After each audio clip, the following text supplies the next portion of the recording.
Shalom, shalom. I want to start off by giving all praise, honor, and glory to Yahweh, Bahashem, Yahweh Shai, Bahashem Rakakadash, Ma'amath.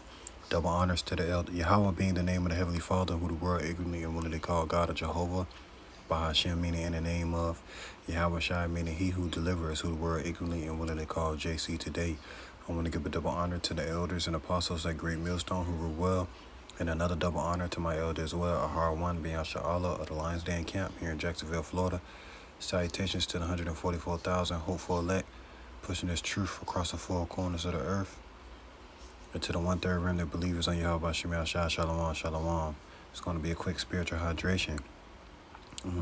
Try to make it quick because I only got like 9% on my phone, so get straight into it. The book of Psalms, chapter 84 and verse 1. How admirable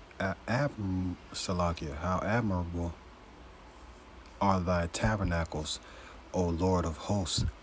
My soul longeth, yea, even fainted for the courts of the Lord. My heart and my flesh crieth out for the living power. Yea, the sparrow hath found an house, and the swallow a nest for herself, where she may lay her young, even thine altars, O Lord of hosts, my King and my power. Blessed are they that dwell in thy house. They will be still praising thee, Salah, right? Because the men of the Lord, the women and the children that believe on Yahweh Shemel Shah, we are, basically dwelling in the Lord's house spiritually. And it's going to come to pass physically one day that we're going to physically be in the Lord's tabernacle, in the Lord's house, via the Lord's tabernacle being established on earth as it is in heaven.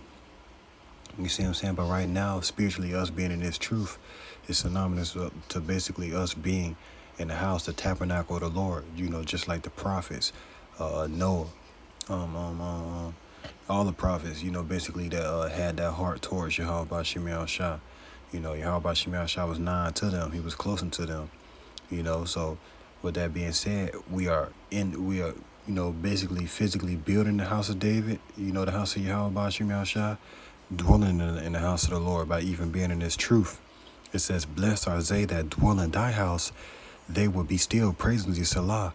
Blessed is the man whose strength is in thee, and whose heart are the ways of them, whose passing through the valley of Baca maketh it a well. The rain also filleth the pools.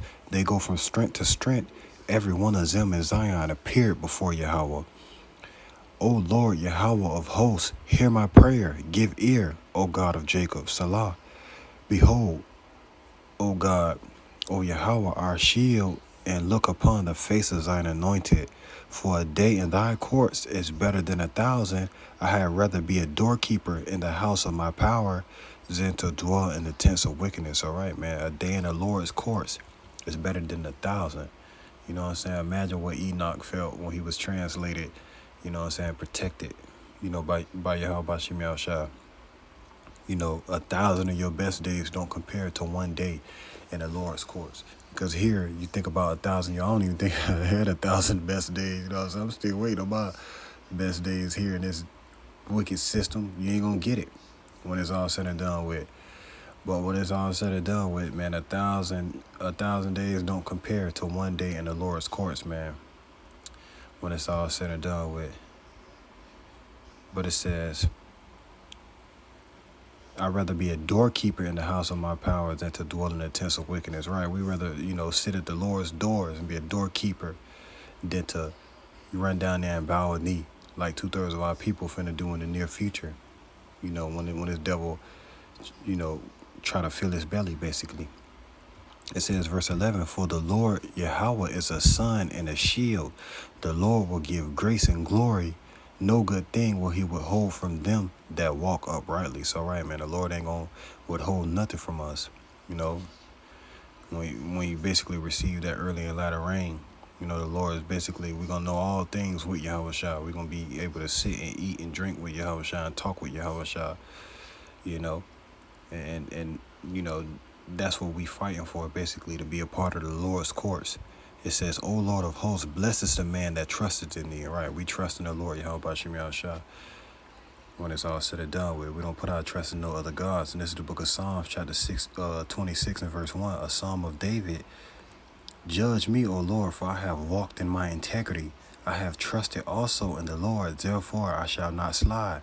Examine me, O Lord, and prove me. Try my reins and my heart. And that's basically what he's doing. That's why we catch hell on this side. That's the Lord trying us and making sure, bringing us to that fire. Making sure that we should, because he know how much patience we got when it's all said and done with. But he want us to know, and he gonna bring us to that fire until we, for sure. You know what I'm saying? When it's all said and done with. It said, examine me, O Lord, and prove me. Try my reins and my heart. For thy loving kindness is before mine eyes, and I have walked in thy truth. Right, we walk in the Lord's truth. Every word that was established, by the prophets, trickling down to the elders and apostles, to the even the youngest brother in the truth that just woke up today, that early and latter rain. What it says. Yeah, we walking in the Lord's truth, basically. We're gonna walk in the truth all the way into the end. Because it ain't nothing else for us on this side. Yahweh Ratazam, a part of that number. And it says, verse 4, I have not sat with vain persons, neither will I go in with dissemblers. I have hated the congregation of evildoers. It will not sit with the wicked. I will wash my hands in innocency, so will I compass thine altar, O Lord. Right, going back to the Lord's house. You know what I'm saying? You got the brothers across the four corners of the earth setting up altars every Saturday when we going do these camp lessons, setting up altars. We'll be stopping, drop a lesson. You know what I'm saying? When it's all said and done with. Even when I go to the park, when it ain't a camp day, I think of myself at the altar of the Lord because he set it up there when it's all said and done. It says, I will wash my hands in innocency. I will not, so will I compass thine altar, O Lord, that I may publish with the voice of thanksgiving and tell of all thy wondrous works. Lord, I have loved the habitation of thy house and the place when I honor dwelleth. Right, and that's just what it is, man. Going back into these scriptures. You see what I'm saying? Wherever these scriptures are being established, wherever brothers is basically, standing boldly in the name of Yahweh Shemiah Shah. You see what I'm saying? Whether it be at your house, your local park, you know what I'm saying? A walk and go. El Apostle Kabar just did a lesson, on his bicycle, basically. When it's all said and done with, going into those altars at the house of the Lord, there's truth, following us everywhere we go, basically. When it's all said and done with, man. But man, yeah, that's just what it is, man. I pray this lesson was edifying. Shalom, on to the next.